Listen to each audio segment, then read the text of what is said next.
Hello ಗೆಳೆಯರೇ, ನಮ್ಮ ಲಾಯಕ್ಸ್ ಪ್ರಸ್ತುತಪಡಿಸುತ್ತಿರುವ ಕನ್ನಡದಲ್ಲಿ ದೈನಂದಿನ ಸುದ್ದಿ ವಿಶ್ಲೇಷಣೆಗೆ ತಮಗೆಲ್ಲರಿಗೂ ಸ್ವಾಗತ. ಇಂದು ನಾವು ನೋಡಲಿದ್ದೇವೆ ಫೆಬ್ರವರಿ 7, 2026 ದಿ ಹಿಂದೂ ಪತ್ರಿಕೆಯಲ್ಲಿರ್ತಕ್ಕಂಥ ಇಂಪಾರ್ಟೆಂಟ್ ಆರ್ಟಿಕಲ್ಸ್ಗಳನ್ನು. ಇವತ್ತಿನ ಸುದ್ದಿ ವಿಶ್ಲೇಷಣೆಗೂ ಮುಂಚೆ ಇರತಕ್ಕಂಥ ಒಂದು ಸ್ಮಾಲ್ ಅನೌನ್ಸ್ಮೆಂಟನ್ನು ನೋಡುವಂಥದ್ದಾದರೆ, UPSC ಹಾಗೂ KS ಎಕ್ಸಾಮ್ಗೆ ತಯಾರಿ ನಡೆಸ್ತಾ ಇರತಕ್ಕಂಥ ವಿದ್ಯಾರ್ಥಿಗಳಿಗೆ 50% ರಿಯಾಯಿತಿಯನ್ನು ಕೊಡ್ತಾ ಇದ್ದಾರೆ. ಎಕ್ಸಾಮನ್ನು ಕ್ರ್ಯಾಕ್ ಮಾಡಬೇಕು ಕಡಿಮೆ ಸಮಯದಲ್ಲಿ ಅಂತಂದರೆ ನಮಗೆ ಒಂದು ಮೆಂಟರ್ಶಿಪ್ ಇಂಪಾರ್ಟೆಂಟ್ ಆಗುತ್ತೆ, ಅಥವಾ ಸರಿಯಾದಂಥ ಒಂದು ಕೋಚಿಂಗ್ ಇಂಪಾರ್ಟೆಂಟ್ ಆಗುತ್ತೆ. ಇಯರ್ ಲಾಂಗ್ ಆಗಿರುವಂತಹ ಬ್ಯಾಚ್ ನಡೆಯಲ್ಲಿ 50% ರಿಯಾಯಿತಿಯನ್ನು ಕೊಡ್ತಾ ಇದ್ದಾರೆ.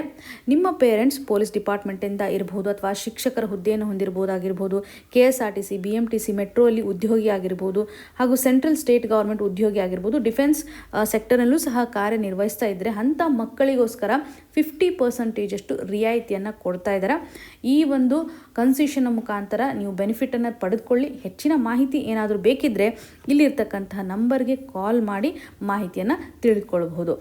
ಇವತ್ತಿನ ಮೊದಲನೇ ಆರ್ಟಿಕಲ್ ಕಡೆ ಶಿಫ್ಟ್ ಆಗುವಂಥದ್ದಾದರೆ, oil imports from Russia hit 38 month low. ಈ ಒಂದು ಇಶ್ಯೂ ನಮಗೆ GS ಪೇಪರ್ 2 ನಡೆಯಲ್ಲಿ ಇಂಟರ್ನ್ಯಾಷನಲ್ ರಿಲೇಷನ್ ಹಾಗೂ GS ಪೇಪರ್ 3 ಅಂತ ಬಂದಾಗ ಎನರ್ಜಿ ಸೆಕ್ಯೂರಿಟಿ ಆಸ್ಪೆಕ್ಟ್ನ ಆಧಾರದ ಮೇಲೆ ಕನೆಕ್ಟ್ ಆಗುತ್ತೆ. ನಿಮಗೆಲ್ಲ ಗೊತ್ತಿರೋ ಪ್ರಕಾರ ನಾವು ರಷ್ಯಾದೊಂದಿಗೆ ಆಯಿಲನ್ನು ಇಂಪೋರ್ಟ್ ಮಾಡ್ಕೊಳ್ಳೋದನ್ನು ಸ್ಟಾಪ್ ಮಾಡಬೇಕು ಅಂತ ಆಲ್ರೆಡಿ US ನಮಗೆ ಸಾಕಷ್ಟು ಸ್ಯಾಂಕ್ಷನನ್ನು ಹಾಕಿದೆ. 50% ಇವಾಗ ಎಷ್ಟಕ್ಕೆ ರೆಡ್ಯೂಸ್ ಮಾಡಿದೆ, 18% ರೆಡ್ಯೂಸ್ ಮಾಡ್ತಾ ಇದೆ ಅನ್ನುವಂಥ ಒಂದು ಡಿಸ್ಕಷನನ್ನು ಗಮನಿಸ್ಬೋದು. ಆದರೆ ಭಾರತ ಮ್ಯಾಂಡೇಟರ್ಲಿ ರಷ್ಯಾದೊಂದಿಗೆ ಆಯಿಲ್ ಇಂಪೋರ್ಟ್ ಮಾಡ್ಕೊಳ್ತಾ ಇರೋದನ್ನು ನಿಲ್ಲಿಸಬೇಕು ಅನ್ನುವಂಥ ಒಂದು ಅನೌನ್ಸ್ಮೆಂಟನ್ನು ನೋಡ್ತಾ ಇದ್ವಿ. ಭಾರತ ಇವಾಗ ಆಫಿಷಿಯಲಿ ಯಾವುದೇ ರೀತಿಯಂಥ ರೆಸ್ಪಾನ್ಸನ್ನು ಕೊಟ್ಟಿಲ್ಲ. ಆದರೆ ರಷ್ಯಾದೊಂದಿಗೆ ನಾವು ಇಂಪೋರ್ಟ್ ಮಾಡ್ಕೊಳ್ತಾ ಇರ್ತಕ್ಕಂಥ ಪರ್ಸೆಂಟೇಜ್ ಕಡಿಮೆ ಆಗ್ತಾ ಇರೋದನ್ನು ನೋಡ್ಬೋದು. ಈ ಒಂದು ಗ್ರಾಫನ್ನು ಅಬ್ಸರ್ವ್ ಮಾಡಿದಾಗ ಏಪ್ರಿಲ್ 2022ನಲ್ಲಿ ಎಷ್ಟರ ಮಟ್ಟಿಗೆ ನಾವು ಇಂಪೋರ್ಟನ್ನು ಮಾಡ್ಕೊಳ್ತಾ ಇದ್ವಿ, ನಮ್ಮ ಟೋಟಲ್ ಆಯಿಲ್ ಇಂಪೋರ್ಟ್ ನಡಿನಲ್ಲಿ ರಷ್ಯನ್ ಕಾಂಟ್ರಿಬ್ಯೂಷನನ್ನು ಇಲ್ಲಿ ಗಮನ ಹರಿಸುವಂಥದ್ದು. ಮೊದಲು 6.1% ಕಾಂಟ್ರಿಬ್ಯೂಷನ್ ಇತ್ತು, ಇವಾಗ ಮತ್ತೆ ಜಾಸ್ತಿ ಆಗಿರೋದನ್ನು ನೋಡ್ಬೋದು. ಏಪ್ರಿಲ್ 24 ಈ ಒಂದು ಸಂದರ್ಭದಲ್ಲಿ ಹೆಚ್ಚಾಗಿರುವಂಥ ಸ್ಥಿತಿಗತಿಗಳನ್ನು ಅಗೇನ್ ಇಲ್ಲಿಂದ ಕಡಿಮೆ ಆಗ್ತಾ ಇರೋದನ್ನು ಗಮನ ಹರಿಸುವಂಥದ್ದು. ಪ್ರಸ್ತುತವಾಗಿ ಒಂದು ಡಿಸೆಂಬರ್ ಮಂತಲ್ಲೇ ನಾವು ಗಮನ ಹರಿಸೋದಾದರೆ 2025ನಲ್ಲಿ 24% ಇದೆ. ಇದರಿಂದ ನಮ್ಗೆ ಗೊತ್ತಾಗುತ್ತೆ ಆಲ್ಮೋಸ್ಟ್ ನಾವು ರಿಡಕ್ಷನ್ ಮಾಡ್ತಾ ಬರ್ತಾ ಇದ್ದೀವಿ ಅಂತಲೇ ಹೇಳ್ಬೋದು. ನಾವು ಯಾವಾಗ ರಷ್ಯಾದಿಂದ ಹೆಚ್ಚಿನ ಪ್ರಮಾಣದಲ್ಲಿ ಆಯಿಲನ್ನು ಇಂಪೋರ್ಟ್ ಮಾಡ್ಕೊಳ್ಳಿಕ್ಕೆ ಸ್ಟಾರ್ಟ್ ಮಾಡಿದ್ವಿ ಅಂತಂದರೆ, ರಷ್ಯಾ ಹಾಗೂ ಉಕ್ರೇನ್ ಕ್ರೈಸಿಸ್ ಇದ್ದಾಗ ರಷ್ಯಾ ವೆಸ್ಟರ್ನ್ ಸ್ಯಾಂಕ್ಷನನ್ನು ಫೇಸ್ ಮಾಡಬೇಕಾಗತ್ತೆ. ಈ ಒಂದು ಹಂತದಲ್ಲಿ ಬೇರೆ ರಾಷ್ಟ್ರದೊಂದಿಗೆ ಟ್ರೇಡ್ ಮಾಡಲಿಕ್ಕೆ ರಷ್ಯಾಗೆ ಪ್ರಾಬ್ಲಮ್ ಆಗಿರುತ್ತೆ. ಅದರಲ್ಲೂ ಆಯಿಲ್ ಎಕ್ಸ್ಪೋರ್ಟ್ ಮಾಡೋದ್ರ ಮುಖಾಂತರ ಅವ್ರಿಗೆ ಬೇಕಾಗಿರತಕ್ಕಂಥ ಒಂದು ನೀಡನ್ನು ಫುಲ್ಫಿಲ್ ಮಾಡ್ಕೊಳ್ಬೇಕಾಗಿರುವಂಥ ಸ್ಥಿತಿಗತಿಗಳಿರುತ್ತೆ. ಈ ಒಂದು ಸಂದರ್ಭದಲ್ಲಿ ರಷ್ಯಾ ಕಡಿಮೆ ಬೆಲೆಗೆ ಆಯಿಲನ್ನು ಎಕ್ಸ್ಪೋರ್ಟ್ ಮಾಡಲಿಕ್ಕೆ ರೆಡಿ ಆಗಿರೋದನ್ನು ನೋಡ್ಬೋದು. ಭಾರತ ಈ ಒಂದು ಸಿಚುವೇಶನ್ ನಡಿನಲ್ಲಿ ಬೆನಿಫಿಟನ್ನು ಪಡೆದುಕೊಳ್ಳಲಿಕ್ಕೆ ರಷ್ಯಾದೊಂದಿಗೆ ಟ್ರೇಡ್ ನೆಗೋಸಿಯೇಷನನ್ನು ಮಾಡುತ್ತೆ ಅಂತ ಹೇಳ್ಬೋದು. ಕಡಿಮೆ ಬೆಲೆಯಲ್ಲಿ ನಮಗೆ ಆಯಿಲ್ ಇಂಪೋರ್ಟ್ ಮಾಡ್ಕೊಳ್ಳಿಕ್ಕೆ ಅವಕಾಶ ಸಿಕ್ಕಂಗಾಗುತ್ತೆ. ಬಿಕಾಸ್ ಟ್ರೇಡ್ ಡೆಫಿಸಿಟನ್ನು ಕಡಿಮೆ ಮಾಡಲಿಕ್ಕೆ ರಷ್ಯಾದಿಂದ ಆಯಿಲನ್ನು ಇಂಪೋರ್ಟ್ ಮಾಡ್ಕೊಳ್ಳೋದು ನಮಗೆ ಬೆಸ್ಟ್ ಆಪ್ಷನ್ ಆಗಿ ಕಾಣುತ್ತೆ. ಹಾಗಾಗಿ ಭಾರತ ಈ ಒಂದು ಸಿಚುವೇಶನಿಂದ ಉಪಯೋಗವನ್ನು ತೆಗೆದುಕೊಳ್ಳುತ್ತೆ ಅಂತಲೇ ಹೇಳ್ಬೋದು. ಇವಾಗ ಪ್ರಸ್ತುತವಾಗಿ ಏನು ಚೇಂಜಸ್ ಆಗಿದೆ, US ಸ್ಯಾಂಕ್ಷನ್ ಹಾಕ್ತಾ ಇದೆ ಅಲ್ವಾ, ನಾವು ಆಯಿಲನ್ನು ಇಂಪೋರ್ಟ್ ಮಾಡ್ಕೋಬಾರ್ದು ಅನ್ನುವಂಥ ನಿಟ್ಟಿನಲ್ಲಿ. ಆದರೆ ಭಾರತ ಗ್ರ್ಯಾಜುವಲಿ ಈ ಮೊದಲು ಇಂಪೋರ್ಟ್ ಮಾಡ್ಕೊಳ್ತಾ ಇರ್ತಕ್ಕಂಥ ಒಂದು ಡೇಟಾವನ್ನು ನೋಡಿದಾಗ ಕಡಿಮೆ ಮಾಡ್ತಾ ಬರ್ತಾ ಇದ್ದೇನೆ ಅನ್ನುವಂಥದ್ದನ್ನು ಗಮನಿಸ್ಬೋದು. ಬಿಕಾಸ್ ನಮಗೆ USನೂ ಸಹ ಇಂಪಾರ್ಟೆಂಟ್ ಆಗುತ್ತೆ, ರಷ್ಯಾನೂ ಸಹ ಇಂಪಾರ್ಟೆಂಟ್ ಆಗೋದನ್ನು ಗಮನ ಹರಿಸ್ಬೋದು. ನಾವು ರಷ್ಯಾದೊಂದಿಗೆ ತುಂಬ ಕ್ಲೋಸ್ ಆಗಿರುವಂಥ ಹಂತದಲ್ಲಿ US ಪಾಕಿಸ್ತಾನಕ್ಕೆ ಸಪೋರ್ಟ್ ಮಾಡೋದನ್ನು ಗಮನ ಹರಿಸ್ಬೋದು. ಅದೇ ನಾವು US ಒಂದಿಗೆ ತುಂಬ ಕ್ಲೋಸ್ ಆಗಿ ಮೂವ್ ಆದರೆ, ಅಂದರೆ ರಷ್ಯಾವನ್ನು ಸೈಡ್ ಹಾಕಿದಾಗ ರಷ್ಯಾ ಪಾಕಿಸ್ತಾನಕ್ಕೆ ಸಪೋರ್ಟ್ ಮಾಡೋದನ್ನು ಗಮನ ಹರಿಸ್ಬೋದು. ಈ ಒಂದು ಹಂತದಲ್ಲಿ ಇಬ್ಬರನ್ನು ಬ್ಯಾಲೆನ್ಸ್ಡ್ ಆಗಿ ತೆಗೆದುಕೊಂಡು ಹೋಗೋದು ನಮಗೆ ತುಂಬ ಇಂಪಾರ್ಟೆಂಟ್ ಆಗುತ್ತೆ. ಇದಕ್ಕೆ ಇನ್ನೊಂದು ಸೊಲ್ಯೂಷನ್ ಏನಿರಬಹುದು, ನಾವು ಕ್ರೂಡ್ ಆಯಿಲನ್ನು ಹೆಚ್ಚು ಇಂಪೋರ್ಟ್ ಮಾಡ್ಕೊಳ್ತಾ ಇದ್ದೀವಲ್ಲ, ಅದರ ಒಂದು ಡಿಪೆಂಡೆನ್ಸಿಯನ್ನು ಕಡಿಮೆ ಮಾಡಬಹುದು. ಯಾವ ರೀತಿಯಾಗಿ ಆಲ್ಟರ್ನೇಟಿವನ್ನು ನಾವು ಹುಡುಕಬೇಕು, ನಮ್ಮ ಒಂದು ಎನರ್ಜಿ ಸೆಕ್ಯೂರಿಟಿ ಅಂತ ಬಂದಾಗ ಫುಲ್ಫಿಲ್ ಮಾಡೋದ್ರಲ್ಲಿ ಡೊಮೆಸ್ಟಿಕಲಿ ನಮಗೆ ಏನೇನು ರಿಸೋರ್ಸಸ್ಗಳು ಅವೈಲೇಬಲ್ ಇದೆ. ಡೊಮೆಸ್ಟಿಕಲ್ಲಿ ನಾವು ಕೆಲವೊಂದಿಷ್ಟು ಮಿನರಲ್ಸ್ಗಳನ್ನು ಎಕ್ಸ್ಟ್ರಾಕ್ಷನ್ ಮಾಡುವಂಥದ್ದಾಗಿರ್ಬೋದು. ಆಲ್ಟರ್ನೇಟಿವ್ ಆಗಿ ಇವಾಗ ನಾವು ಇಥಿನಾಲ್ ಬ್ಲೆಂಡಿಂಗ್ ಅಂತ ನೋಡ್ತೀವಲ್ವಾ, 20% ಇಥಿನಾಲ್ ಬ್ಲೆಂಡಿಂಗನ್ನು ಮಾಡೋದ್ರ ಮುಖಾಂತರ ಎನರ್ಜಿ ಸೆಕ್ಯೂರಿಟಿಯನ್ನು ನಾವು ಎನ್ಶೋರ್ ಮಾಡಬಹುದು. ಹಾಗೂ ಹೈಡ್ರೋಜನ್ ಎನರ್ಜಿಗೆ ಸಂಬಂಧಪಟ್ಟಂಥ ಒಂದು ಡಿಸ್ಕಷನ್ ಆಗಿದೆ. ಇದನ್ನು ನಾವು ಇನ್ನೂ ಸ್ಟ್ರಾಂಗ್ ಆಗಿ ಇಂಪ್ಲಿಮೆಂಟೇಷನ್ ಮಾಡೋದ್ರಲ್ಲಿ ತೆಗೆದುಕೊಳ್ಳ ತೆಗೆದುಕೊಳ್ಬೇಕು. ನ್ಯೂಕ್ಲಿಯರ್ ಎನರ್ಜಿಗೆ ಸಂಬಂಧಪಟ್ಟಂತೆ ಹಾಗೂ ಎಲೆಕ್ಟ್ರಿಕ್ ವೆಹಿಕಲ್ಸ್ ಆಸ್ಪೆಕ್ಟ್ನ ಆಧಾರದ ಮೇಲೆ ಸೋಲಾರ್ ರಿಲೇಟೆಡ್ ಇರುವಂತೆ ಇರ್ಬೋದು, ವಿಂಡ್ ಎನರ್ಜಿಗೆ ಸಂಬಂಧಪಟ್ಟಂತೆ ಏನೇನು ಅಲ್ಟರ್ನೇಟಿವ್ ಇದಾವಲ್ಲ ಅವು ಎಲ್ಲವನ್ನು ನಾವು ಫೋಕಸ್ ಮಾಡೋದ್ರ ಮುಖಾಂತರ ನಮ್ಮ ಡಿಪೆಂಡೆನ್ಸಿಯನ್ನು ರೆಡ್ಯೂಸ್ ಮಾಡಬಹುದು ಅನ್ನೋದು ತುಂಬ ಇಂಪಾರ್ಟೆಂಟ್ ಆಗುತ್ತೆ. ಸೊ ಡೊಮೆಸ್ಟಿಕ್ ಕೆಪಾಬಿಲಿಟಿಯನ್ನು ಎನ್ಹಾನ್ಸ್ ಮಾಡಬೇಕು ಈ ಒಂದು ಎನರ್ಜಿ ಸೆಕ್ಯೂರಿಟಿಗೆ ಸಂಬಂಧಿಸಿದಂತೆ. ಹಾಗಾಗಿ ಬೇರೆ ಒಂದು ರಾಷ್ಟ್ರಗಳು ನಮ್ಮ ಮೇಲೆ ಯಾವುದೇ ರೀತಿಯಾದಂಥ ಇನ್ಫ್ಲುಯೆನ್ಸನ್ನು ಮಾಡಬಾರ್ದು ಅನ್ನುವಂಥ ನಿಟ್ಟಿನಲ್ಲಿ ನಾವು ಇನಫ್ ಆಗಿರಬೇಕು, ನಾವು ಕೆಪೇಬಲ್ ಆಗಿರಬೇಕು ಅನ್ನುವಂಥ ಆಸ್ಪೆಕ್ಟನ್ನು ಇಲ್ಲಿ ಗಮನ ಹರಿಸ್ಬೋದು. ಎಕ್ಸಾಮಿನೇಷನ್ ಪರ್ಸ್ಪೆಕ್ಟಿವಲ್ಲಿ ಈ ಒಂದು ಇಶ್ಯೂ ನಮಗೆ ಇಂಪಾರ್ಟೆಂಟ್ ಆಗುತ್ತೆ. ಮೇನ್ಸಲ್ಲಿ ಯಾವ ರೀತಿಯಾದಂಥ ಕನೆಕ್ಟಿವಿಟಿಯನ್ನು ನಾವು ಎಸ್ಟಾಬ್ಲಿಷ್ಮೆಂಟ್ ಮಾಡಬೇಕು ಅನ್ನುವಂಥ ನಿಟ್ಟಿನಲ್ಲಿ ಈ ಒಂದು ಇಶ್ಯೂವನ್ನು ಕೈ ತೆಗೆದುಕೊಳ್ಬೋದು. ಇನ್ನು ಮುಂದಿನದಾಗಿ RBI holds policy rate financial year 26 inflation outlook seen at 2.1%. ಈ ಒಂದು ಇಶ್ಯೂ ನಮಗೆ GS ಪೇಪರ್ 3 ನಡಿಯಲ್ಲಿ ಮಾನಿಟರಿ ಪಾಲಿಸಿಗೆ ಸಂಬಂಧಪಟ್ಟಂತೆ ಕನೆಕ್ಟ್ ಆಗುತ್ತೆ. ಪ್ರಸ್ತುತವಾಗಿ ಮಾನಿಟರಿ ಪಾಲಿಸಿ ಕಮಿಟಿನಲ್ಲಿ ಏನೇನು ಚೇಂಜಸನ್ನು ಮಾಡಿದ್ದಾರೆ ಅಂತ ಗಮನ ಹರಿಸುವಂಥದ್ದು. ಎಕ್ಸಾಮಿನೇಷನ್ ಪರ್ಸ್ಪೆಕ್ಟಿವಲ್ಲಿ ಮಾನಿಟರಿ ಪಾಲಿಸಿ ಕಮಿಟಿ ಇಂಪಾರ್ಟೆಂಟ್, ಇದರ ಮೇಲೆ ಕ್ವಶನನ್ನು ಆಲ್ರೆಡಿ ಕೇಳಿದ್ದಾರೆ. ಹಾಗಾಗಿ ನಾವು ಈ ಒಂದು ಇಶ್ಯೂನ ಗಮನ ಹರಿಸಲೇಬೇಕು. ಇವಾಗ ಪ್ರಸ್ತುತವಾಗಿ ರೆಪೋ ರೇಟ್ ನಡಿಯಲ್ಲಿ ಯಾವುದೇ ರೀತಿಯಾದಂಥ ಚೇಂಜಸನ್ನು ಮಾಡಿಲ್ಲ. 5.25% ಅಷ್ಟು ರೆಪೋ ರೇಟನ್ನು ಅದೇ ರೀತಿಯಾಗಿ ಇಟ್ಟಿದ್ದಾರೆ ಅಂತ ಗಮನ ಹರಿಸ್ಬೋದು. ಸೊ ಒಂದು ನ್ಯೂಟ್ರಲ್ ಆಗಿರತಕ್ಕಂತಹ ಸ್ಟ್ಯಾಂಡ್ಸನ್ನು ತೆಗೆದುಕೊಂಡಿದ್ದಾರೆ, ಯಾವುದೇ ರೀತಿಯಾಗಿ ಡಿಸ್ಟರ್ಬೆನ್ಸನ್ನು ಮಾಡಿಲ್ಲ, ಹೆಚ್ಚು ಮಾಡಿಲ್ಲ ಅಥವಾ ಕಡಿಮೆನೂ ಮಾಡಿಲ್ಲ ಅನ್ನುವಂಥದ್ದಾಗಿ ಗಮನ ಹರಿಸ್ಬೋದು. ವೈ ಬಿಕಾಸ್ ರೆಪೋ ರೇಟನ್ನು ನಾವು ನೋಡಿದಾಗ ಪ್ರಸ್ತುತವಾಗಿ ಆಗ್ತಾ ಇರುವಂಥ ಒಂದು ಎಕನಾಮಿಕ್ ಆಕ್ಟಿವಿಟೀಸ್ಗೆ ರೆಪೋ ರೇಟ್ ಡೆಫಿನೆಟ್ಲಿ ಇನ್ಫ್ಲುಯೆನ್ಸನ್ನು ಮಾಡುತ್ತೆ ಅಂತ ಗಮನ ಹರಿಸ್ಬೋದು. ರೆಪೋ ರೇಟ್ ಹೆಚ್ಚಾದರೆ, ರೆಪೋ ರೇಟ್ ಕಡಿಮೆ ಆದರೆ ಯಾವ ರೀತಿಯಾದಂತಹ ಕಾನ್ಸಿಕ್ವೆನ್ಸಸ್ ಇರುತ್ತೆ ಅನ್ನೋದರ ಆಧಾರದ ಮೇಲೆ ಪ್ರಿಲಿಮ್ಸಲ್ಲಿ ಕ್ವಶನನ್ನು ಕೇಳಿದ್ದಾರೆ. ಹಾಗಾಗಿ ರೆಪೋ ರೇಟ್ಗೆ ಸಂಬಂಧಪಟ್ಟಂಥ ಕೆಲವು ಮಾಹಿತಿಯನ್ನು ನಾವು ತಿಳಿದುಕೊಳ್ಬೇಕು. ಬ್ಯಾಂಕ್ ಇವತ್ತು ಸಾಲವನ್ನು ತೆಗೆದುಕೊಳ್ಳುವಂಥ ಹಂತದಲ್ಲಿ RBIಗೆ ಅಪ್ರೋಚ್ ಮಾಡುತ್ತೆ, ಸೆಂಟ್ರಲ್ ಬ್ಯಾಂಕ್ಗೆ ಅಪ್ರೋಚ್ ಮಾಡುತ್ತೆ ಅಂದಾಗ ಅವರು ಕೆಲವೊಂದಿಷ್ಟು ಇಂಟ್ರೆಸ್ಟನ್ನು ಹಾಕಬೇಕಾಗತ್ತಲ್ವ. ಸುಮ್ಮನೆ ಸಾಲವನ್ನು ಕೊಡ್ತಾರಾ? RBI ಇವತ್ತು ಏನು ಮಾಡುತ್ತೆ, ಒಂದು ಇಂಟ್ರೆಸ್ಟ್ ರೇಟನ್ನು ವಿಧಿಸುತ್ತೆ. ಅದರಲ್ಲೂ ಶಾರ್ಟ್ ಟರ್ಮ್ಗೋಸ್ಕರ ಬ್ಯಾಂಕ್ಗಳಿಗೆ ಮನಿ ಬೇಕು ಅಂತಂದಾಗ ರೆಪೋ ರೇಟನ್ನು ವಿಧಿಸೋದಾಗಿ ನಾವು ಗಮನ ಹರಿಸ್ಬೋದು. ಈ ಒಂದು ರೆಪೋ ರೇಟ್ ಒಂದು ವೇಳೆ ಜಾಸ್ತಿ ಇದೆ ಅಂತ ಅಂದ್ಕೊಳ್ಳೋಣ, ಜಾಸ್ತಿ ಇದೆ ಅಂದ್ಕೊಳ್ಳುವಂಥ ಸಂದರ್ಭದಲ್ಲಿ ಬ್ಯಾಂಕ್ ಹತ್ರ ದುಡ್ಡು ಇಲ್ಲದೆ ಇರುವಂಥ ಸ್ಥಿತಿಗತಿಗಳು ಬರುತ್ತೆ, ಅಂದರೆ ಕಡಿಮೆ ಅಮೌಂಟ್ ಇರುತ್ತೆ ಬ್ಯಾಂಕ್ ಹತ್ರ. ಹಾಗಾಗಿ ಬ್ಯಾಂಕು ಸಹ ಏನು ಮಾಡುತ್ತೆ, ಇಂಟ್ರೆಸ್ಟನ್ನು ಕೊಡುವಂಥ ಹಂತದಲ್ಲಿ ಜಾಸ್ತಿ ಇಂಟ್ರೆಸ್ಟನ್ನು ಕೊಡುವಂಥ ಸಾಧ್ಯತೆ ಇರುತ್ತೆ. ಬ್ಯಾಂಕ್ ಹತ್ರ ಅಮೌಂಟ್ ಇವಾಗ ಕಡಿಮೆ ಇದೆ, ಇಂಟ್ರೆಸ್ಟ್ ಕಡಿಮೆ ಇದೆ ಅಂತಂದಾಗ ಜಾಸ್ತಿ ಜನ ಲೋನನ್ನು ತೆಗೆದುಕೊಳ್ಳೋದಿಲ್ಲ, ಹಾಗಾಗಿ ಹೆಚ್ಚು ಬಂಡವಾಳಗಳು ಆಗೋದಿಲ್ಲ, ಇದರಿಂದ ಎಕ್ಸ್ಪೆಂಡಿಚರು ಸಹ ಆಗೋದಿಲ್ಲ ಅಂತಲೇ ಗಮನ ಹರಿಸ್ಬೋದು. ಹಾಗಾಗಿ ಗ್ರೋತ್ ಆಕ್ಟಿವಿಟಿ ಡೆಫಿನೆಟ್ಲಿ ಹ್ಯಾಂಪರ್ ಆಗುತ್ತೆ ಅಂತಲೇ ಹೇಳ್ಬೋದು. ಒಂದು ವೇಳೆ ಇಂಟ್ರೆಸ್ಟ್ ರೇಟ್ ಕಡಿಮೆ ಇದೆ ಅಂತ ಅಂದ್ಕೊಂಡಾಗ ಈ ಒಂದು ಹಂತದಲ್ಲಿ ಬ್ಯಾಂಕ್ ಹತ್ರ ತುಂಬ ಮನಿ ಇರುತ್ತೆ, ಅವಾಗ ಎಲ್ಲರೂ ಸಹ ಲೋನನ್ನು ತೆಗೆದುಕೊಳ್ಬೋದು, ಇಂಟ್ರೆಸ್ಟ್ ರೇಟು ಸಹ ಕಡಿಮೆ ಇರೋದನ್ನು ಗಮನ ಹರಿಸುವಂಥದ್ದು. ನಮ್ಮ ಒಂದು ಗ್ರೋತ್ ಆಕ್ಟಿವಿಟಿಗೆ ಹೈಯೆಸ್ಟ್ ಕಾಂಟ್ರಿಬ್ಯೂಷನ್ ಅಂತಂದರೆ ಎಕ್ಸ್ಪೆಂಡಿಚರು, ಕನ್ಸಂಪ್ಷನ್ ಪ್ಯಾಟರ್ನ್ ಚೆನ್ನಾಗಿ ಆದರೆ ನಾವು ಗ್ರೋತ್ ಆಕ್ಟಿವಿಟೀಸ್ಗಳನ್ನು ನೋಡ್ತೇವೆ. ಇವಾಗ ಕನ್ಸಂಪ್ಷನ್ ಪ್ಯಾಟರ್ನ್ ಜಾಸ್ತಿ ಇದೆ ಅಂತಂದರೆ ಡೆಫಿನೆಟ್ಲಿ ಡಿಮ್ಯಾಂಡ್ ಕ್ರಿಯೇಟ್ ಆಗಿದೆ, ಡಿಮ್ಯಾಂಡ್ ಕ್ರಿಯೇಟ್ ಆಗಿದೆ ಅಂತಂದರೆ ಅದಕ್ಕೆ ಸಂಬಂಧಪಟ್ಟಂತೆ ಸಪ್ಲೈಯನ್ನು ನಾವು ಪ್ರೊವೈಡ್ ಮಾಡಬೇಕು, ಇದರಿಂದ ಎಕನಾಮಿಕ್ ಆಕ್ಟಿವಿಟೀಸ್ಗಳು ಬೂಸ್ಟ್ ಆಗುತ್ತೆ. ಈ ಒಂದು ಹಂತದಲ್ಲಿ ಇಂಟ್ರೆಸ್ಟ್ ರೇಟ್ ತುಂಬ ಮುಖ್ಯ ಅಂತಲೇ ಗಮನ ಹರಿಸ್ಬೋದು. ರೆಪೋ ರೇಟನ್ನು ಇವಾಗ ನ್ಯೂಟ್ರಲ್ ಆಗಿ ಇಟ್ಟಿದ್ದಾರೆ, ಮೊದಲೇ ಏನಿದೆಯಲ್ಲ ಅದನ್ನು ಯಾವುದೇ ರೀತಿಯಾಗಿ ಚೇಂಜಸನ್ನು ಮಾಡಿಲ್ಲ, ನ್ಯೂಟ್ರಲ್ ಸ್ಟಾನ್ಸನ್ನು ತೆಗೆದುಕೊಂಡಿದ್ದಾರೆ, ಅಂದರೆ ಸರಿಯಾಗಿ ಅದು ಒಂದು ಆರ್ಥಿಕತೆಗೆ ಸಪೋರ್ಟನ್ನು ಮಾಡ್ತಾ ಇದೆ ಅಂತ ಹಾಗೆ ಇಟ್ಟಿದ್ದಾರೆ ಅಂತ ಗಮನ ಹರಿಸ್ಬೋದು. ಇನ್ನು ಮಾನಿಟರಿ ಪಾಲಿಸಿ ಕಮಿಟಿಗೆ ಸಂಬಂಧಪಟ್ಟಂಥ ಮಾಹಿತಿಯನ್ನು ನೋಡುವಂಥದ್ದಾದರೆ ಮಾನಿಟರಿ ಪಾಲಿಸಿ ಕಮಿಟಿ ಇದೊಂದು ಸ್ಟ್ಯಾಟ್ಯುಟರಿ ಬಾಡಿ ಅಂತ ಅನಿಸ್ಕೊಳ್ಳುತ್ತೆ.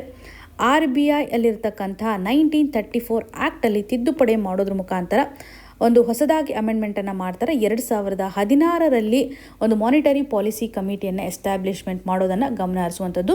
ಇವರೇ ಏನು ಮಾಡ್ತಾರೆ, ನಮ್ಮ ಒಂದು ಇನ್ಫ್ಲೇಷನ್ನ ಕಂಟ್ರೋಲ್ ಮಾಡಲಿಕ್ಕೆ, ಹಣದುಬ್ಬರ ಯಾವ ರೀತಿಯಾಗಿದೆ ಅಂತ ಕಂಟ್ರೋಲ್ ಮಾಡಲಿಕ್ಕೆ ರೆಪೋ ರೇಟ್ ನಡಿನಲ್ಲಿ ಬದಲಾವಣೆ ಮಾಡುವಂಥದ್ದಾಗಲಿ, ಒಟ್ಟಾರೆಯಾಗಿ ಒಂದು ಪಾಲಿಸಿ ಲೆವೆಲಲ್ಲಿ ಯಾವ ರೀತಿಯಾಗಿ ನಾವು ಇನ್ಫ್ಲೇಷನನ್ನು ಕಂಟ್ರೋಲ್ ಮಾಡ್ಬೋದು, ಯಾವ ರೀತಿಯಾದಂಥ ಒಂದು ರೇಂಜನ್ನು ಇಡಬೇಕು ಅಂತ ಈ ಒಂದು ಮಾನಿಟರಿ ಪಾಲಿಸಿ ಕಮಿಟಿ ಡಿಸಿಷನನ್ನು ತೆಗೆದುಕೊಳ್ಳುತ್ತೆ. ಇಲ್ಲಿ ಯಾವ ರೀತಿಯಾಗಿ ಮೆಂಬರ್ಸ್ಗಳಿದ್ದಾರೆ ಅನ್ನೋದ್ರ ಮೇಲೆ ಕ್ವಶನನ್ನು ಫ್ರೇಮ್ ಮಾಡಿದ್ದಾರೆ. ಒಂದು RBI ಗವರ್ನರ್ ಅವರು ಇರ್ತಾರೆ, ಇವರೇ ಚೇರ್ಪರ್ಸನ್ ಆಗಿ ಆಕ್ಟ್ ಮಾಡ್ತಾರೆ ಅಂತ ಹೇಳ್ಬೋದು. ಹಾಗೂ ಮಾನಿಟರಿ ಪಾಲಿಸಿಯ ಇನ್ಚಾರ್ಜ್ ಆಗಿ RBIದ ಡೆಪ್ಯೂಟಿ ಗವರ್ನರ್ ಇರೋದನ್ನು ಗಮನ ಹರಿಸುವಂಥದ್ದು. RBI ಬೋರ್ಡಿಂದ ನೇಮಕ ಆಗಿರ್ತಕ್ಕಂಥ ಒಬ್ಬರು ಆಫಿಷಿಯಲ್ ಮೆಂಬರನ್ನು ಗಮನ ಹರಿಸುವಂಥದ್ದು. ಹಾಗೂ ಇನ್ನು 3 ಜನ ಏನಿದಾರಲ್ಲ ಅವರು ಗೌರ್ಮೆಂಟ್ನ ಒಂದು ರಿಪ್ರೆಸೆಂಟೇಟಿವ್ಸ್ ಆಗಿರ್ತಾರೆ. ಇದು ಕ್ಲಿಯರಾಗಿ ಗೊತ್ತಿರಲಿ. ಒಟ್ಟಾರೆಯಾಗಿ 6 ಮೆಂಬರ್ಸನ್ನು ಒಳಗೊಂಡಂತಹ ಒಂದು ಕಮಿಟಿಯನ್ನು ನಾವು ನೋಡ್ಬೋದು. ಹಾಗೂ ಸರ್ಕಾರದಿಂದ ನೇಮಕಾತಿ ಆಗಿರುವಂತಹ ಈ ಎಕ್ಸ್ಟರ್ನಲ್ ಮೆಂಬರ್ಸ್ಗಳಿಗೆ 4 ಇಯರ್ ಟರ್ಮ್ ಇರೋದನ್ನು ಗಮನ ಹರಿಸ್ತಾ ಇದ್ದೀವಿ. RBI ಗವರ್ನರ್ ಆಗಿರ್ಬೋದು ಮತ್ತು ಡೆಪ್ಯೂಟಿ ಗವರ್ನರ್ ಏನಿದಾರಲ್ಲ ಇವರು ಎಕ್ಸ್ ಆಫಿಷಿಯೋ ಮೆಂಬರ್ ಆಗಿ ಆ್ಯಕ್ಟ್ ಮಾಡ್ತಾ ಇರೋದನ್ನು ಗಮನ ಹರಿಸುವಂಥದ್ದು. ಇಲ್ಲಿ ಒಂದು ಪ್ರೊವಿಷನ್ ಯಾವ ರೀತಿಯಾಗಿದೆ ಅಂತಂದರೆ monetary policy committee at least 4 times ಆದ್ರೂ ಒಂದು ವರ್ಷದಲ್ಲಿ ಮೀಟಿಂಗನ್ನು ಮಾಡಬೇಕು. ಎವ್ರಿ ಇಯರ್ ಆಧಾರದ ಮೇಲೆ 4 ಟೈಮ್ಸ್ ಆದರೂ ಮೀಟಿಂಗನ್ನು ಮಾಡಬೇಕು ಅಂತ. ಒಂದು ವೇಳೆ ನೆಸೆಸಿಟಿ ಇದ್ದರೆ, ಅವಶ್ಯಕತೆ ಇದ್ದರೆ ಹೆಚ್ಚು ಮೀಟಿಂಗ್ಸ್ಗಳನ್ನು ಮಾಡಬಹುದು. ಜೊತೆಗೆ ಕೋರಮ್ ಪ್ರೊವಿಷನನ್ನು ಸಹ ಇಲ್ಲಿ ಇಟ್ಟಿದ್ದಾರೆ. ಮಿನಿಮಮ್ 4 ಮೆಂಬರ್ಸ್ಗಳು ಇರಬೇಕು, ಅಂದಾಗ ಮಾತ್ರ ಮೀಟಿಂಗನ್ನು ಕಂಡಕ್ಟ್ ಮಾಡಲಿಕ್ಕೆ ಸಾಧ್ಯತೆ ಇದೆ. ಇದರಲ್ಲಿ ಕಂಪಲ್ಸರಿ RBIದ ಗವರ್ನರ್ ಅವರು ಇರಬೇಕು. ಒಂದು ವೇಳೆ ಅವ್ರು ಇಲ್ಲ ಅಂತಂದರೆ ಡೆಪ್ಯೂಟಿ ಗವರ್ನರ್ ಇರಬೇಕು ಅನ್ನೋದನ್ನು ನೋಡ್ತಾ ಇದ್ದೀವಿ. ಡಿಸಿಷನನ್ನು ತೆಗೆದುಕೊಳ್ತಕ್ಕಂಥ ಒಂದು ಸಂದರ್ಭದಲ್ಲಿ ಮೆಜಾರಿಟಿ ವೋಟಿಂಗ್ನ ಆಧಾರದ ಮೇಲೆ ಡಿಸಿಷನ್ ಫೈನಲ್ ಮಾಡುತ್ತೆ ಅಂತ ಗಮನ ಹರಿಸ್ಬೋದು. ಇಲ್ಲಿ ಗವರ್ನರ್ ಅವ್ರಿಗೆ ಒಂದು ವೋಟಿಂಗ್ ಮಾಡುವಂಥ ಹಂತದಲ್ಲಿ ಕಾಸ್ಟಿಂಗ್ ವೋಟಿಂಗನ್ನು ಇವರು ಹೊಂದಿರ್ತಾರೆ ಅಂತ ಕ್ಲಿಯರ್ ಆಗಿ ಗೊತ್ತಿರಲಿ. ಸೊ ಮಾನಿಟರಿ ಪಾಲಿಸಿ ಕಮಿಟಿಯ ಒಂದು ಕಾರ್ಯ ಯಾವ ರೀತಿಯಾಗಿದೆ ಅಂತಂದರೆ, ಇನ್ಫ್ಲೇಷನನ್ನು ಮೇಂಟೈನ್ ಮಾಡ್ತಕ್ಕಂಥ ಹಂತದಲ್ಲಿ ರೆಪೋ ರೇಟ್ ಯಾವ ರೀತಿಯಾಗಿದೆ ಅನ್ನುವಂಥದ್ದನ್ನು ಫಿಕ್ಸ್ ಮಾಡ್ತಾರೆ. ಇವರ ಒಂದು ಟಾರ್ಗೆಟ್ ಏನಿದೆ 4% ಅಷ್ಟು ಟಾರ್ಗೆಟನ್ನು ಮೇಂಟೈನ್ ಮಾಡೋದ್ರಲ್ಲಿ ±2% ಗಮನ ಹರಿಸ್ಬೋದು. ಈ ರೀತಿಯಾಗಿ ನಮ್ಮ ಪಾಲಿಸಿನಲ್ಲಿ ಬದಲಾವಣೆ ಮಾಡೋದ್ರ ಮುಖಾಂತರ ನಾವು ಇನ್ಫ್ಲೇಷನನ್ನು ಮೇಂಟೈನ್ ಮಾಡಬಹುದು. ಸೊ ಮೊದಲು ಒಂದು ಟೆಕ್ನಿಕಲ್ ಅಡ್ವೈಸರ್ ಕಮಿಟಿ ಇತ್ತು, ಅದನ್ನು ರಿಪ್ಲೇಸ್ ಮಾಡೋದ್ರ ಮುಖಾಂತರ ಇವಾಗ ಮಾನಿಟರಿ ಪಾಲಿಸಿ ಕಮಿಟಿಯನ್ನು ನಾವು ನೋಡ್ತಾ ಇದ್ದೀವಿ. ಸೊ ಇದರ ಒಂದು ಡಿಸಿಷನ್ ಕಂಪ್ಲೀಟ್ ಆಗಿ RBI ಮೇಲೆ ಬೈಂಡಿಂಗ್ ಇರುತ್ತೆ ಅಂತ ನಮಗೆ ಕ್ಲಿಯರ್ ಆಗಿ ಗೊತ್ತಿರಬೇಕು. ಮಾನಿಟರಿ ಪಾಲಿಸಿ ಕಮಿಟಿ ಯಾವ ರೀತಿ ಅಂತ ರೆಕಮೆಂಡೇಶನ್ ಇರುತ್ತಲ್ಲ, ಅದೇ ರೀತಿಯಾದಂಥ ಒಂದು ರೇಟನ್ನು RBI ಮೇಂಟೈನ್ ಮಾಡಬೇಕು ಅನ್ನುವಂಥದ್ದಾಗಿ ಗಮನ ಹರಿಸ್ಬೋದು. ಎಕ್ಸಾಮಿನೇಷನ್ ಪರ್ಸ್ಪೆಕ್ಟಿವಲ್ಲಿ ವೆರಿ ವೆರಿ ಇಂಪಾರ್ಟೆಂಟ್ ಅಂತಲೇ ನೀವು ಇದನ್ನು ಕನ್ಸಿಡರ್ ಮಾಡ್ಬೋದು. ಮುಂದಿನದಾಗಿ the India European Union trade deal is also a strategic turning point. ಈ ಒಂದು ಇಶ್ಯೂ ನಮಗೆ GS ಪೇಪರ್ 2 ನಡಿಯಲ್ಲಿ ಇಂಟರ್ನ್ಯಾಷನಲ್ ರಿಲೇಷನ್ಗೆ ಸಂಬಂಧಪಟ್ಟಂತೆ ಗ್ಲೋಬಲ್ ಜಿಯೋ ಪಾಲಿಟಿಕ್ಸ್ನ ಆಧಾರದ ಮೇಲೆ ಕನೆಕ್ಟ್ ಆಗುತ್ತೆ. ಜೊತೆಗೆ ಭಾರತ ಮತ್ತು ಯುರೋಪಿಯನ್ ಟ್ರೇಡ್ಗೆ ಸಂಬಂಧಪಟ್ಟಂತೆ ಒಂದು ಪಾಸಿಟಿವಿಟಿ ಯಾವ ರೀತಿಯಾಗಿದೆ ಅಂತ ಗಮನ ಹರಿಸ್ಬೋದು. ನಾವು ಇವತ್ತು ಯುರೋಪಿಯನ್ ಯೂನಿಯನ್ನೊಂದಿಗೆ ಟ್ರೇಡ್ ಮಾಡ್ಕೊಳ್ಳಿಕ್ಕೆ ಕಾರಣ ಏನಿರ್ಬೋದು?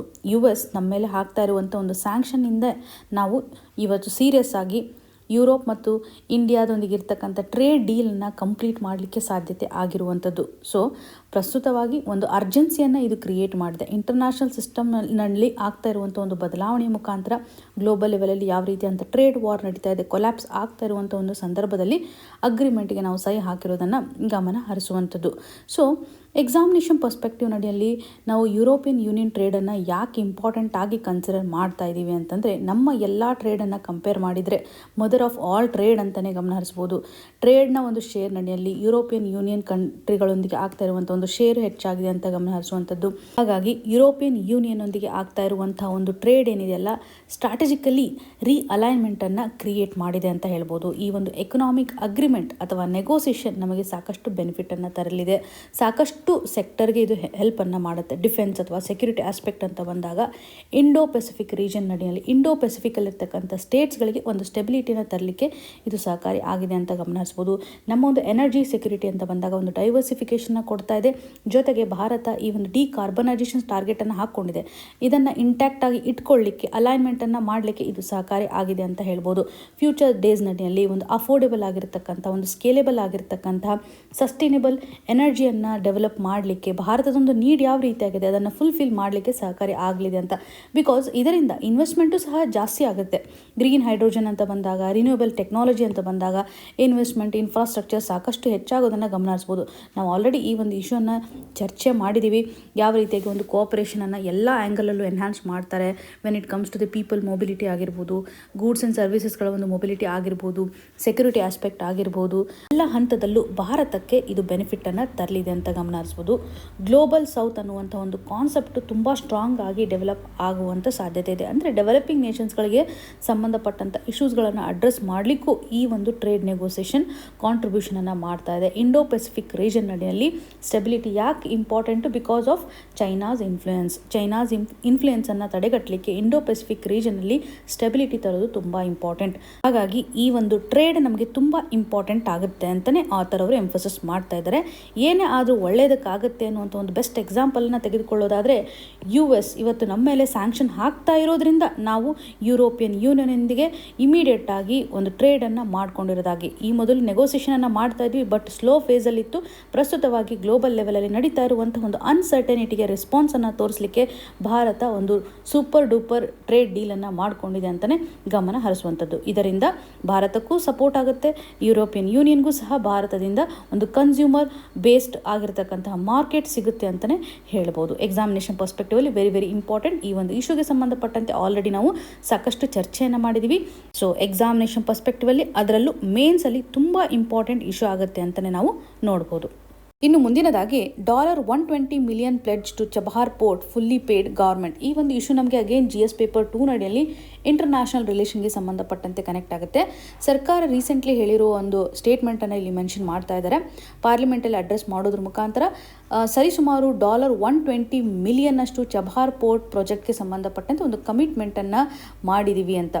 ಭಾರತಕ್ಕೆ ಸ್ಟ್ರಾಟಜಿಕಲಿ ಈ ಒಂದು ಚಬಹಾರ್ ಪೋರ್ಟ್ ತುಂಬ ಇಂಪಾರ್ಟೆಂಟ್ ಆಗುತ್ತೆ ಅಂತಲೇ ಹೇಳ್ಬೋದು. ಭಾರತ ಮತ್ತು ಇರಾನ್ ರಿಲೇಷನ್ ಅಡಿಯಲ್ಲಿ ಇದೊಂದು ಲ್ಯಾಂಡ್ ಮಾರ್ಕ್ ಅಗ್ರಿಮೆಂಟ್ ಅಂತಲೇ ಗಮನ ಹರಿಸುವಂಥದ್ದು. ವೈ? ಬಿಕಾಸ್ ಈ ಚಬಹಾರ್ ಪೋರ್ಟ್ನ ಮುಖಾಂತರ ನಮಗೆ ಅಫ್ಘಾನಿಸ್ತಾನ ಆಗಿರ್ಬೋದು ಅಥವಾ ಸೆಂಟ್ರಲ್ ಏಷ್ಯನ್ ಕಂಟ್ರೀಸ್ಗಳನ್ನು ಎಕ್ಸಸ್ ಮಾಡಲಿಕ್ಕೆ ಈಸಿಯಾಗಿ ಸಹಕಾರಿ ಆಗುತ್ತೆ ಅಂತ ಗಮನ ಹರಿಸುವಂಥದ್ದು. ನಮಗಿಲ್ಲಿ ನೋಡಿ, ಪಾಕಿಸ್ತಾನದ ಮುಖಾಂತರ ಹೋಗ್ಬೇಕಂತ ಏನಿಲ್ಲ, ಅಫ್ಘಾನಿಸ್ತಾನನ ಎಕ್ಸಸ್ ಮಾಡ್ಕೊಳ್ಳತಕ್ಕಂಥ ಹಂತದಲ್ಲಿ.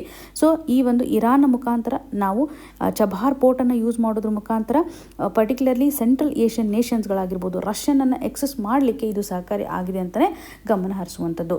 ಸೊ ಈ ಒಂದು ಹಂತದಲ್ಲಿ US ಸ್ಯಾಂಕ್ಷನ್ ಹಾಕ್ತಾ ಬರ್ತಾ ಇದೆ. ಮುಂದೊಂದು ದಿನ ಈ ಒಂದು ಚಬಹಾರ್ ಪೋರ್ಟನ್ನು ಸ್ಟಾಪ್ ಮಾಡುವಂಥ ಸಾಧ್ಯತೆ ಇರುತ್ತೆ. ಇದು ಎಲ್ಲಿ ಕಂಡು ಬರ್ತಾ ಇದೆ ಅಂತಂದರೆ ಗಲ್ಫ್ ಆಫ್ ಓಮನ್ ನಡಿಯಲ್ಲಿ ಕಂಡು ಬರ್ತಾ ಇರೋದನ್ನು ಗಮನ ಹರಿಸುವಂಥದ್ದು. Energy rich ಆಗಿರತಕ್ಕಂತಹ ಸಿಸ್ತಾನ್ Balochistan province ನಡಿನಲ್ಲಿ Chabahar ಪೋರ್ಟ್ನ ಒಂದು ಲೊಕೇಶನನ್ನು ಗಮನ ಹರಿಸ್ಬೋದು. ನಿಯರೆಸ್ಟ್ ಆಗಿ ಗ್ವದಾರ್ ಪೋರ್ಟು ಸಹ ಇರುತ್ತೆ. ಇದನ್ನು ಯಾವ ರಾಷ್ಟ್ರ ಕಂಟ್ರೋಲ್ ಮಾಡ್ತಾ ಇದೆ ಅಂತ ಕಮೆಂಟ್ ಸೆಕ್ಷನಲ್ಲಿ ಮೆನ್ಷನ್ ಮಾಡಿ. ಸೊ ನಮ್ಮ ಒಂದು ಚಬಹಾರ್ ಪೋರ್ಟ್ಗೆ ನಿಯರೆಸ್ಟ್ ಆಗಿರತಕ್ಕಂಥ ಒಂದು ಗ್ವದಾರ್ ಪೋರ್ಟನ್ನು ಸಹ ಗಮನ ಹರಿಸ್ಬೋದು. ಈ ಒಂದು ಗ್ವದಾರ್ ಪೋರ್ಟನ್ನು ಯಾರು ಕಂಟ್ರೋಲ್ ಮಾಡ್ತಾ ಇದ್ದಾರೆ ಅಂತ ಕಮೆಂಟಲ್ಲಿ ಮೆನ್ಷನ್ ಮಾಡಿ. ಪ್ರಸ್ತುತವಾಗಿ ನಾವು ಚಬಹಾರ್ ಪೋರ್ಟ್ನ ಇಂಪಾರ್ಟೆನ್ಸನ್ನು ತೆಗೆದುಕೊಳ್ಳುವಂಥದ್ದಾದರೆ ನಾರ್ತ್ ಸೌತ್ ಟ್ರಾನ್ಸ್ಪೋರ್ಟ್ ಕಾರಿಡಾರ್ನ ಒಂದು ಪಾರ್ಟ್ ಆಗಿದೆ ಅಂತ ಹೇಳ್ಬೋದು. ಮಲ್ಟಿ ಮೋಡಲ್ ಟ್ರಾನ್ಸ್ಪೋರ್ಟೇಷನ್ ಪ್ರಾಜೆಕ್ಟನ್ನು ಲಿಂಕ್ ಮಾಡಲಿಕ್ಕೆ ಇದು ಸಹಕಾರಿಯಾಗಿದೆ. ಇಂಡಿಯನ್ ಓಷನ್ ಹಾಗೂ ಪರ್ಷಿಯನ್ ಗಲ್ಫನ್ನು ಕನೆಕ್ಟ್ ಮಾಡಲಿಕ್ಕೆ ಇದೊಂದು ಇಂಪಾರ್ಟೆಂಟ್ ಪ್ರಾಜೆಕ್ಟು. ಹಾಗಾಗಿ ಈ ಒಂದು ನಾರ್ತ್ ಸೌತ್ ಟ್ರಾನ್ಸ್ಪೋರ್ಟ್ ಕಾರಿಡಾರ್ನ ಪಾರ್ಟ್ ಆಗಿದೆ ಈ ಒಂದು ಪೋರ್ಟು. ಸೊ ಇದರಿಂದ ಭಾರತಕ್ಕೆ ಇದು ಸ್ಟ್ರಾಟಜಿಕಲಿ ತುಂಬ ಇಂಪಾರ್ಟೆನ್ಸನ್ನು ತರಲಿದೆ ಅಂತ ಹೇಳ್ಬೋದು. 2003ರಲ್ಲಿ ಈ ಒಂದು ಪ್ರಾಜೆಕ್ಟನ್ನು ಸೈನ್ ಮಾಡಿರೋದಾಗಿ ಗಮನ ಹರಿಸುವಂಥದ್ದು. ಫೇಸ್ ವೈಸ್ನ ಆಧಾರದ ಮೇಲೆ ಡೆವಲಪ್ಮೆಂಟನ್ನು ಮಾಡ್ಕೊಳ್ತಾ ಬರ್ತಾ ಇದ್ದಾರೆ. ಈ ಒಂದು ಚಬಹಾರ್ ಪೋರ್ಟಲ್ಲಿ ಮೇನ್ 2 ಪೋರ್ಟನ್ನು ಕಾಣ್ತೇವೆ. ಶಹೀದ್ ಕಲಂತರಿ ಅನ್ನುವಂಥದ್ದು, ಇನ್ನೊಂದು ಶಹೀದ್ ಬೆಹಸ್ತಿ ಅನ್ನುವಂಥ port. Very very important. Examination ಪರ್ಸ್ಪೆಕ್ಟಿವಲ್ಲಿ ನೀವು ಇದನ್ನು ನೆನ್ಪಿಟ್ಕೊಳ್ಳೇಬೇಕು. ಇವತ್ತಿನ ಕ್ವಶನ್ ಆಫ್ ದ ಡೇ ಸೆಕ್ಷನ್ನಲ್ಲಿ which of the following statements are correct regarding the monetary policy committee ಅಂತ ಕೇಳಿದ್ದಾರೆ. It decides the RBI's benchmark interest rates. It is a 12-member body including the governor of RBI and is reconstituted every year ಅನ್ನುವಂಥದ್ದಾಗಿ ಕಾಣ್ಬೋದು. Option 3ಯಲ್ಲಿ it functions under the chairmanship of the union finance minister ಅಂತ mention ಮಾಡಿದ್ದಾರೆ. 3 ಸ್ಟೇಟ್ಮೆಂಟ್ಸಲ್ಲಿ ಸರಿಯಾದಂಥ ಸ್ಟೇಟ್ಮೆಂಟ್ಸ್ಗಳನ್ನು select ಮಾಡೋದ್ರ ಮುಖಾಂತರ ಕಮೆಂಟಲ್ಲಿ mention ಮಾಡಿ. ನಿಮ್ಗೆ ಏನೇ ಕನ್ಸರ್ನ್ ಇದ್ರೂ ಸಹ ನಮಗೆ ಕಮೆಂಟ್ನ ಮುಖಾಂತರ ತಿಳಿಸಿಕೊಡಿ ಅಂತ ಹೇಳ್ತಾ ಆಲ್ ದ ವೆರಿ ಬೆಸ್ಟ್. ಧನ್ಯವಾದಗಳು.